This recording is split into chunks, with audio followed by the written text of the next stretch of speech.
नमस्कार। मैं लेखिका उत्तरा शर्मा अम्बाला हरियाणा से आपको अपनी पुस्तक में से कुछ कविताएं पढ़कर सुनाती हूँ। मैंने बहुत छोटी उम्र में लिखना शुरू किया था। 13 साल की उम्र में मैंने एक उपन्यास लिखा जो 50 साल के इंतज़ार के बाद अभी प्रकाशित होकर आया है।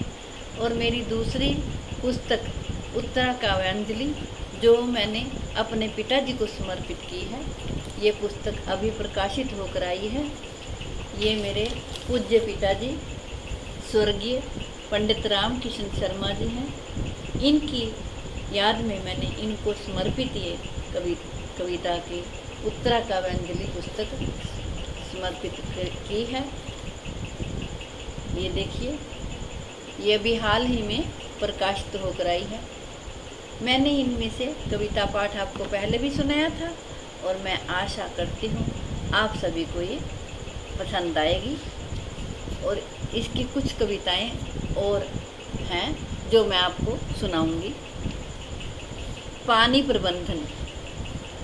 इंसान को आगे बढ़ना चाहिए लेकिन दूरदर्शी भी होना जरूरी है। इंसान को आगे बढ़ना चाहिए लेकिन दूरदर्शी होना चाहिए। गांव को शहर बनाने की होड़ में कुछ भूल कर बैठा है इंसान। गांव के बाहर जोहड़ हुआ करते थे जिसमें पानी का प्रबंधन हुआ करता था। डिग्गी कहते हैं उसको। उसमें जल एकत्रित करके, बरसात का जो जल है वो एकत्रित करके रखा जाता था। जोहड़ हुआ करते थे। गांव के लोग जानते हैं जोहड़ का मतलब पानी को उसमें संचित करके रखा जाता था। अब जोहड़ बंद करके उसकी जगह पर मकान बना लिए गए हैं। सरकार से मंजूरी लेकर कहीं डिस्पेंसरी बना ली गई है, लेकिन पानी जो जोहड़ में इकट्ठा होकर गिरता था उसका कोई प्रबंध नहीं किया। नालों की अच्छे से सफाई नहीं हुई। उसका नतीजा यह है कि वही पानी घरों में घुस गया है। आगे बढ़ना तो अच्छा है, आगे बढ़ना तो अच्छा है। प्रकृति से छेड़छाड़ ठीक नहीं है। अवैध खनन को रोकने से बहुत बचाव हो सकता है। पहाड़ों को काट कर घर बना लिए गए हैं। पहाड़ों को काट कर घर बना लिए गए। अभी चेत जाए तो ठीक है, नहीं तो नतीजे आपके सामने ही हैं। इंसान को आगे बढ़ना चाहिए लेकिन दूरदर्शी भी होना जरूरी है। गांव को शहर बनाने की होड़ में कुछ भूल कर बैठा है। गांव के बाहर जो जोहड़ हुआ करते थे उनको बंद करके भूल कर बैठा है। नतीजा है कि लोगों के घरों में पानी घुसता है। मेरी अगली कविता का शीर्षक है बेटियां। कहाँ सुरक्षित हैं बेटियां? कहाँ सुरक्षित हैं बेटियां? क्यों सहमी सहमी हैं बेटियां? क्यों सहमी सहमी हैं बेटियां? नारी अपमान क्यों करते हो? नारी अपमान क्यों करते हो? भारत को शर्मसार क्यों करते हो? कहाँ गई गैरत उनकी? है जात धर्म क्या उनका? धर्म तो श्रद्धा का पाठ पढ़ाते हैं। धर्म तो श्रद्धा का पाठ पढ़ाते हैं। सबका आदर करना सिखाते हैं। सबका आदर करना सिखाते हैं। अरे तुम घिनौना काम क्यों करते हो? जिस औरत ने जन्म दिया वो माँ तुम्हारे घर में है। जिस औरत ने जन्म दिया वो माँ तुम्हारे घर में है। जिस बहन ने राखी बांधी वो बहन तुम्हें याद ना आई। जिस बहन ने राखी बांधी वो बहन तुम्हें याद ना आई। बहन माँ की इज्जत को तार तार किया तुमने, निवस्त्र कर घुमाया, क्या हाथ नहीं कांपे तेरे? इज्जत लूटते हुए क्या माँ बहन नहीं आड़े आई? मर गई आत्मा जालिम, काला इतिहास हुआ सारा। आंखों से अंधे लोग जो देखते रहे बनकर तमाशाई। क्या प्रशासन सोया था? क्या कानून अंधा हुआ? अनुरोध करो इस घिनौने कुकृत्य का। अनुरोध करो इस घिनौने कुकृत्य का। जितनी निंदा की जाए कम है। मणिपुर की घटना से पूरा भारत शर्मसार है। नारी की इज्जत आबरू की रक्षा करें। बेटियों के साथ न्याय हो। कहाँ सुरक्षित हैं बेटियाँ? कहाँ सुरक्षित हैं बेटियाँ? क्यों सहमी सहमी हैं बेटियाँ? नारी का अपमान क्यों करते हो? नारी का अपमान मत करो। मेरी आपसे गुजारिश है, आप सभी इन अपराधों को दूर करें और अपराधों से मुक्त हो भारत, तभी तो आगे बढ़ेगा भारत। मेरी अगली कविता का शीर्षक है जीवन। जीवन तो बहुत सरल है, लेकिन हमारी इच्छाएं आशाएं इसे कठिन बना देती हैं। जीवन तो बहुत सरल है, हमारी इच्छाएं आशाएं इसे कठिन बना देती हैं। कोई एक कामना पूरी होती है, दूसरी अधूरी, हम उदास हो जाते हैं। कोई बच्चा ना कहना माने तब मन खराब होता है। कोई बच्चा ना कहना माने तो मन खराब होता है। अपने फर्ज पूरे करो, ना किसी से आस रखो। कोई किसी को पलने में नहीं झुलाता, कोई किसी को पालने में नहीं झुलाता। रामायण में लिखा है, बच्चा जब माँ का है तब शादी ना होती हो, शादी के बाद ससुराल की बारी। जब ग्रंथ में लिखा है तो क्यों तू घबराए, क्यों तू घबराए। जीवन में सुख लेना तो झंझट छोड़ो और राम नाम से नाता जोड़ो। जीवन तो बहुत सरल है, लेकिन हमारी इच्छाएं आशाएं इसे कठिन बना देती हैं। कोई एक कामना पूरी होती है, दूसरी अधूरी, हम उदास हो जाते हैं। मन खराब होता है। अपने फर्ज पूरे करो, ना किसी से आस रखो, ना किसी को कोई पालने में झुलाता है। ये मेरी कविता का शीर्षक था जीवन। मेरी अगली कविता है, अगर मंदिर जा रहे हो। अगर मंदिर जा रहे हो, पहले माता पिता को पूछे, तुम्हें किसी चीज़ की ज़रूरत हो तो बताओ, तुम्हें किसी चीज़ की ज़रूरत हो तो बताओ। एक गिलास पानी दे दो, 2 मिनट उनके पास बैठ जाओ, वो एक ही बात कहेंगे।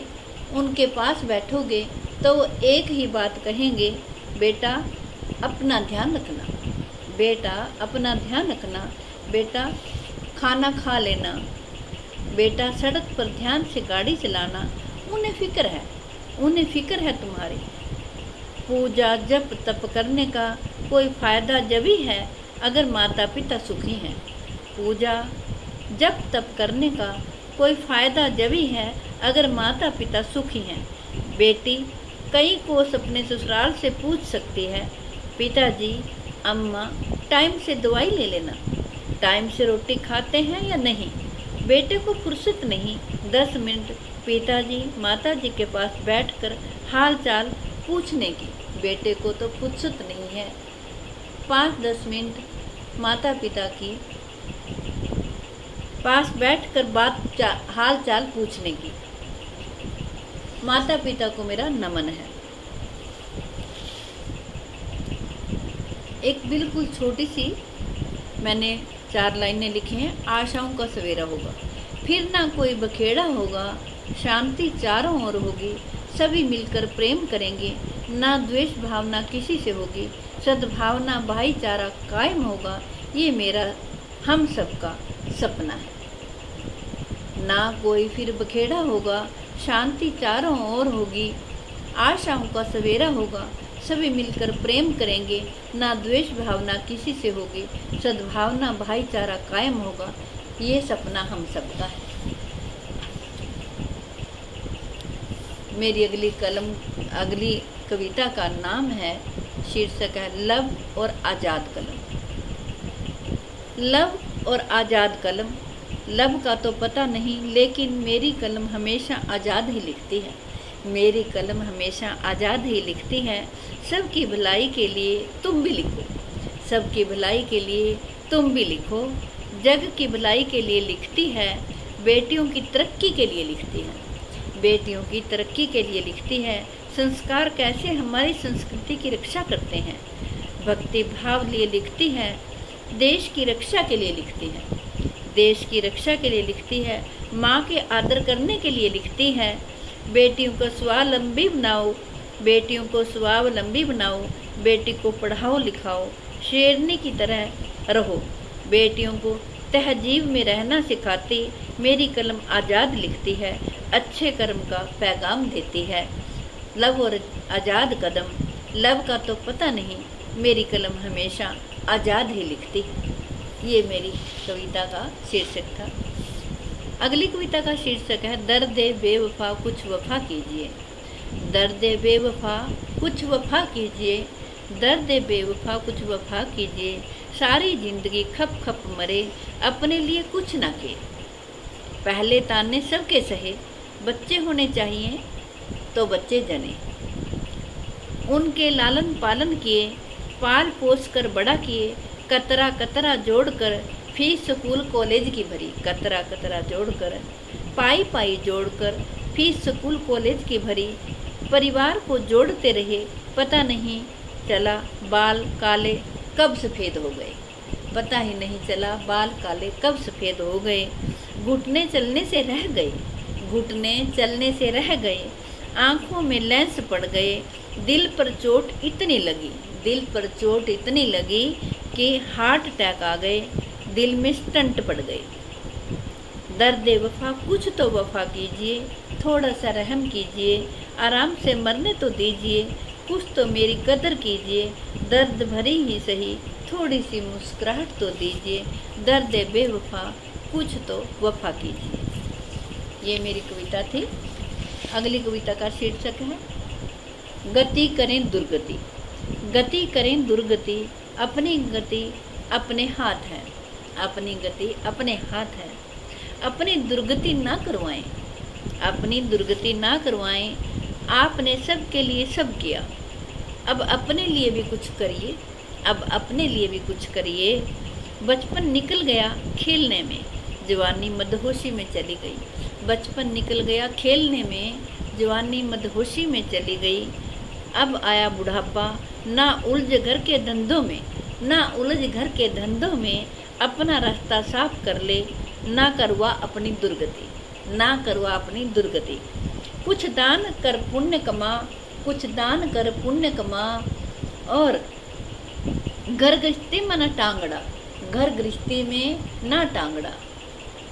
हमें घर गृहस्थी में ज़्यादा दखल अंदाजी नहीं करनी चाहिए। घर गृहस्थी में ना टांग अड़ा, सुख पाएगा कुछ तीर्थ व्रत कर ले, सुख पाएगा कुछ तीर्थ व्रत कर ले। अपनी गति अपने हाथ, ना दुर्गति करवा, करें गति दुर्गति ना करवा।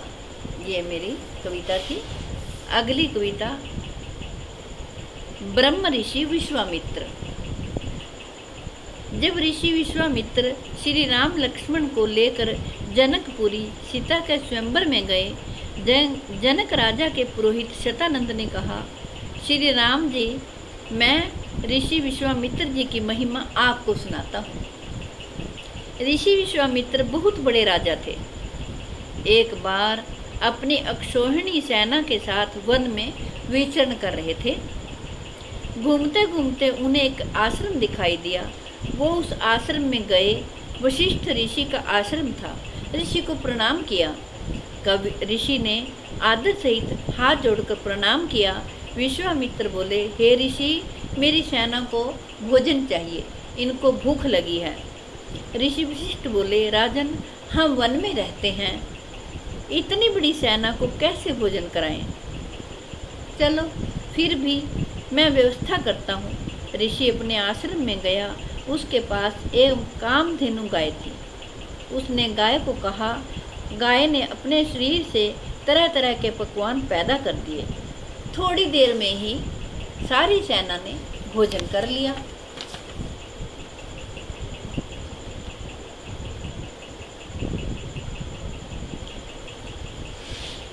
मेरी अगली कविता का शीर्षक है भगवान का वास। हमारे माथे पर, आँखों की दोनों भवों के बीच में, ललाट पर भगवान का वास है। पलकों के ऊपर निमि देवता का वास है। पलकों के ऊपर निमि देवता का वास है। निमि देवता की कृपा से पलकें खोलते और बंद करते हैं। हमारे हाथों में इंद्र देवता का वास है। हाथ के अग्रभाग में लक्ष्मी माता का वास है। मूल भाग में सरस्वती का वास है। मध्य भाग में श्री गोविंद भगवान का वास है। हमारी टांगों में वामन भगवान का वास है, तभी हम कदम कदम नाप कर धरती चलते हैं। आँखों की रोशनी सूर्य देव की कृपा से आती है। हमारी नाभि में ब्रह्मा जी का वास है। ब्रह्मा जी की कृपा से गर्भ में शिशु आकर प्राप्त होता है। हमारे हृदय कमल में प्रभु त्रिलोकीनाथ विराजमान हैं। हम उन्हें अनजाने में ही बाहर ढूंढते फिरते हैं। भगवान हमारे अंदर ही है, हमारे शरीर में भगवान का वास है। अगली मेरी कविता है मजदूर दिवस पर कविता। ये इसको मैं लय देकर कहती हूँ, मजदूर भाइयों के लिए है। हम भी मजदूर हैं, करने मजदूरी आए बड़ी दूर हैं। हम तो मजदूर हैं, करने बड़ी दूर से मजदूरी आए। हम तो मजदूर हैं, हम तो मजदूर हैं। बीवी तो साड़ी मांगे, बीवी तो साड़ी मांगे। बेटा भी गाड़ी मांगे, बेटा भी गाड़ी मांगे। बिटिया तो गुड़िया मांगे, गुड़िया तो गुड़िया मांगे। अम्मा का चश्मा टूटा, अम्मा का चश्मा टूटा। बप्पा की लकड़ी टूटी, बप्पा की लकड़ी टूटी। लानी जरूर है, लानी जरूर है। हम तो मजदूर हैं, हम तो मजदूर हैं। हम तो मजदूर हैं, हम तो मजदूर हैं। दे दो दिहाड़ी बाबू, दे दो दिहाड़ी बाबू। मत काटो थोड़ी मोड़ी, मत काटो थोड़ी मोड़ी। आटा चावल भी लाने, आटा चावल भी लाने।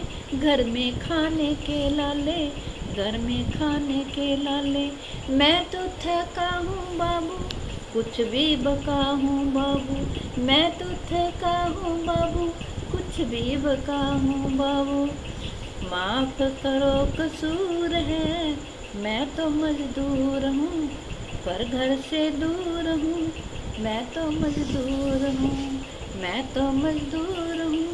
करने मजदूरी आए बड़ी दूर हैं। हम तो मजदूर हैं।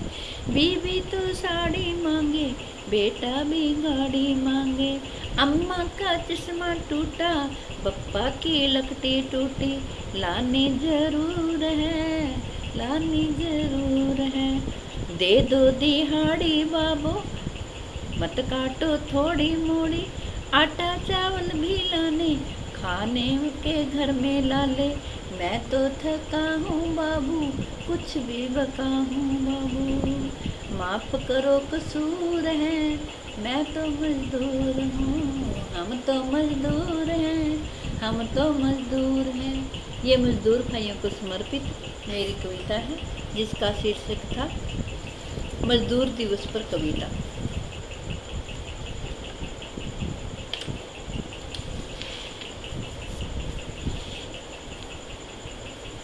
मेरी अगली कविता का शीर्षक है मेरे दोस्तों। मेरे दोस्तों तुम्हें कैसे समझाऊं, मेरे दोस्तों तुम्हें कैसे समझाऊं। धोखा बड़ा है इस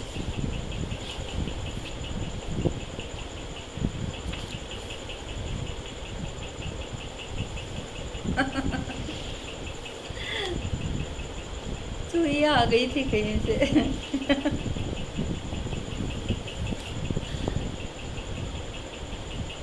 सुबह के 5:45 हो रहे हैं।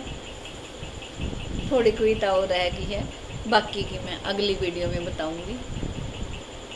मेरे दोस्तों मैं तुम्हें कैसे समझाऊं, धोखा बड़ा है इस नश्वर जगत में।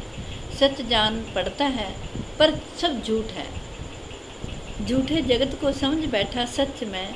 आई कब होश जब सब लूटा बैठा। सांसों की पूंजी जब सब गंवा बैठा। कितनी कीमती श्वास की पूंजी सोची ना समझी, सभी पानी में बहाई। क्या मिला खाली हो चला जहां से। कुछ तो रिश्ते जीते जी टूट गए, कुछ तो रिश्ते जीते जी टूट गए। खाली हाथ नंगे पैर चला जहान से। आग के हवाले कर राख बनाई, चुन चुन हड्डियां गंगा में दी बहाई। जप लो रे राम का नाम अंत समय जो होगा सहाय। मेरी अगली कविता का शीर्षक है मैं पेड़ हूँ।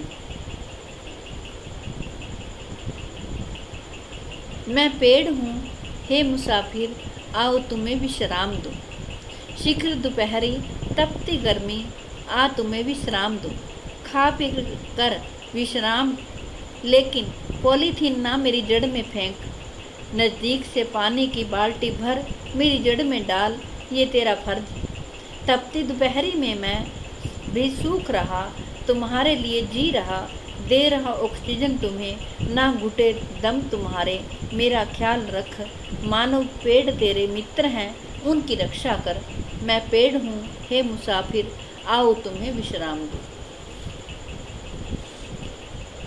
ये मेरी कविताएं थी जो मेरे पिताजी को मैंने पुस्तक समर्पित की है, जिसका नाम उत्तरा काव्यांजलि है। इसमें से मैंने आपको कविताएं सुनाई हैं।